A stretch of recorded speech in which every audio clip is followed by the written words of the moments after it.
Hey guys, Coach Barreline here with the next installment. We're going to start talking about how the nation kind of transitions from its founding and its development as a nation into kind of unifying more in some cases. In some cases, we're going to be talking about divisions.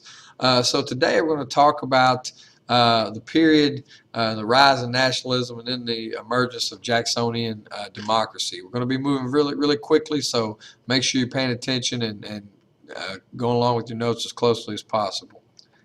All right, so in 1823, America was very different from the America we know today. For instance, the majority of the people still lived in rural areas along or near the East Coast. There were only 10 million people in the United States. And the largest city, New York, was only about 120,000 people, which it's over 10 million today. And Philadelphia and Baltimore were about half of that size. So much less urban development than what we understand today. But slowly developing, you see an American culture. And that means culture means ways of life. Language, art, music, clothing, food, all these other aspects of daily life. And instead of imitating European cultures as the colonists had done for centuries, for generations, there starts to develop a distinctly American way of life. Before the 1800s, American artists and writers really weren't well respected by other Americans. Most Americans couldn't read, so it wasn't something that was very valued. However, that begins to change when these artists and writers begin to honor American life, a very nationalist idea of art. Thomas Cole being an example, who established the Hudson River School. And these artists produced landscapes that showed and celebrated the American countryside. Also, authors Washington Irving, James Fenimore Cooper, William Cullen Bryant grew to be famous not only in the United States but be celebrated throughout the world as well. And then you had Noah Webster, a lexicographer, who published the first American dictionary of the English language, which celebrated the American version of English, and it defined thousands of new words that previously hadn't been recognized. So as art and writing becomes more nationalistic, so does this American culture that grows up. And of course, nationalism is the celebration of the nation. It's a pride in one's nation or country. And nationalism for this time replaced the sectionalism, the old state loyalties that had dominated before. And these are reflected in government policies at the time. John Marshall, Chief Justice of the Supreme Court, his court made two key rulings that reflected that nationalism. The first was McCulloch versus Maryland. And basically this said that national interests are going to be put above states' interests. And also Gibbons versus Ogden, Marshall ruled that national law was superior to state law. So that national law had supremacy over state law. It's a very important step forward for this idea of a united nation. And the political answer to this is forwarded by people like Kentucky's own Henry Clay, who was the Speaker of the House of Representatives, who championed a tariff that protected American industries from foreign competition, the sale of government lands to raise money for the national government, also the creation and maintenance of a national bank, which was and will become controversial again. Government funding of public projects such as roads and canals also lead this new governmental understanding of nation building. This policy, known as the American system, while it was never fully implemented as a unified policy, the national government did establish tariffs and a bank, and it does show the move toward a more nationalist, more unified approach towards developing our nation. And upon his election to the presidency, James Monroe ushers in what's called the era of good feelings. This economic growth and spirit of nationalism and optimism kind of are the prevailing attitude in the nation.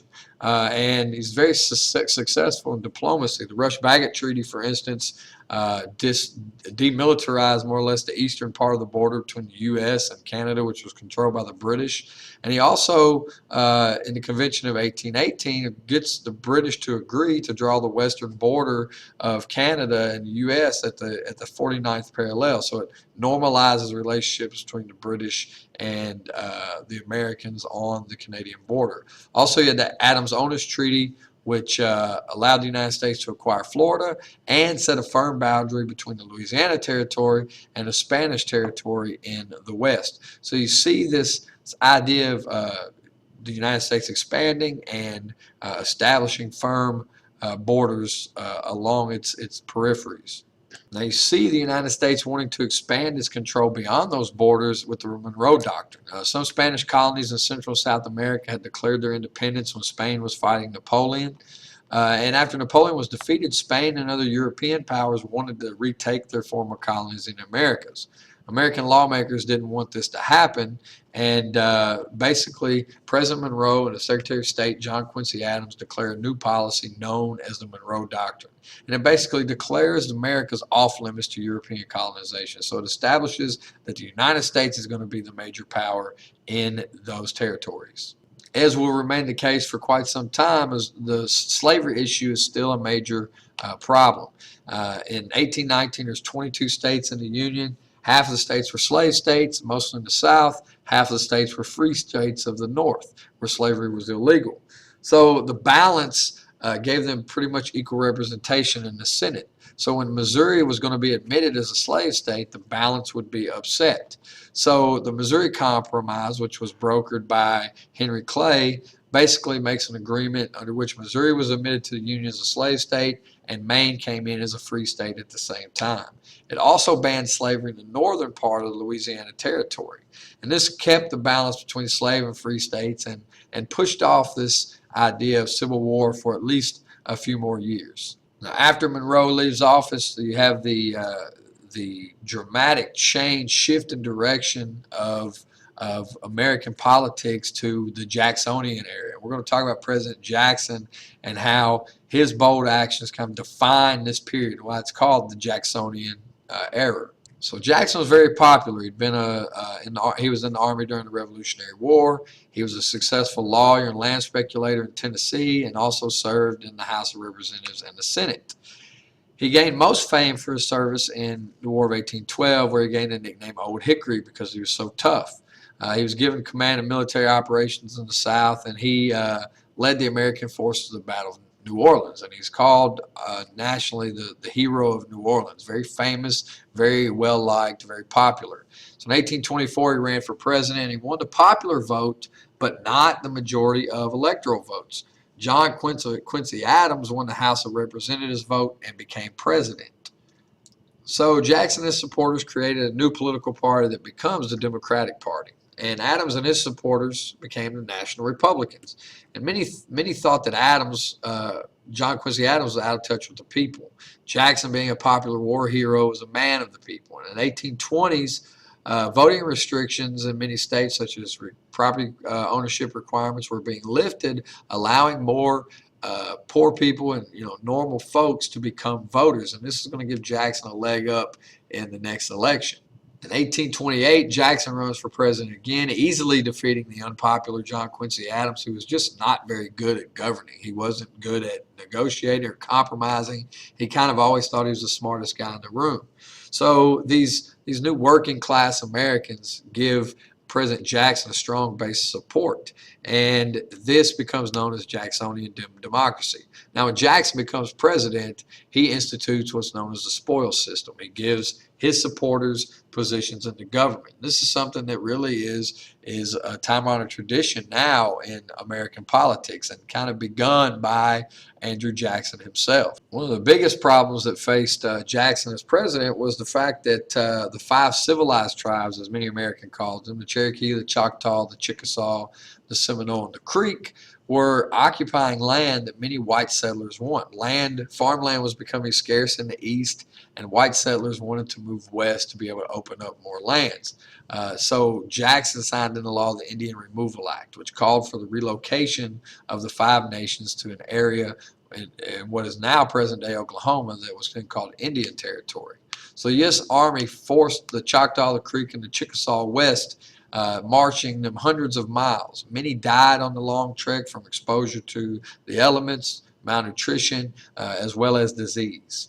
The Seminole, however, don't go quietly. While the Seminole women and children hide in the dense swamps of Florida, the men of the Seminole tribe conducted hit-and-run attacks on the American soldiers. And although about 3,000 Seminole were actually eventually moved to Indian Territory, thousands more continued to resist, and their descendants still live in Florida today. Thus, you have the Florida State University Seminoles, who has a partnership with the tribe in order to be able to use their name and their moniker and things of that nature. The Cherokee, on the other hand, take a different route. They fight the removal in the American courts, and they sued the federal government, claiming they had a right to be respected as a foreign nation. In 1831, the Supreme Court ruled against the Cherokee. And the state of Georgia, carrying out the Indian Removal Act, ordered Samuel Austin Worcester, a white man and a friend of the Cherokee, to leave Cherokee land. Worcester brought suit on behalf of himself and the Cherokee.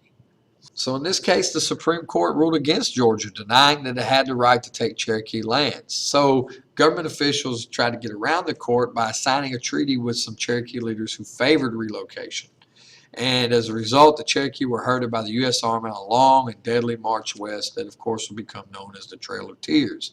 18,000 Cherokee were forced to leave their home, and 4,500 of those people died on the march. And that's where we get the famous Trail of Tears, the term of the Trail of Tears that we all know today. And although it's obviously controversial today, the Indian Removal Act was pretty popular with most Americans at the time. However, the National Bank, the second bank of the United States, was far less popular. Established in 1816 and given a 20-year charter.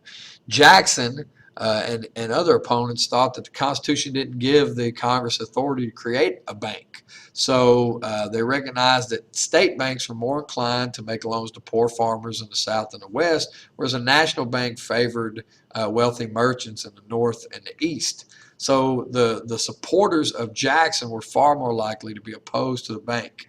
And they viewed the bank as an institution that favored wealthy northern and eastern corporations and merchants. So Jackson, being very politically astute, in 1832, the year he's running for re-election to the presidency, he vetoes a bill to extend the bank's charter.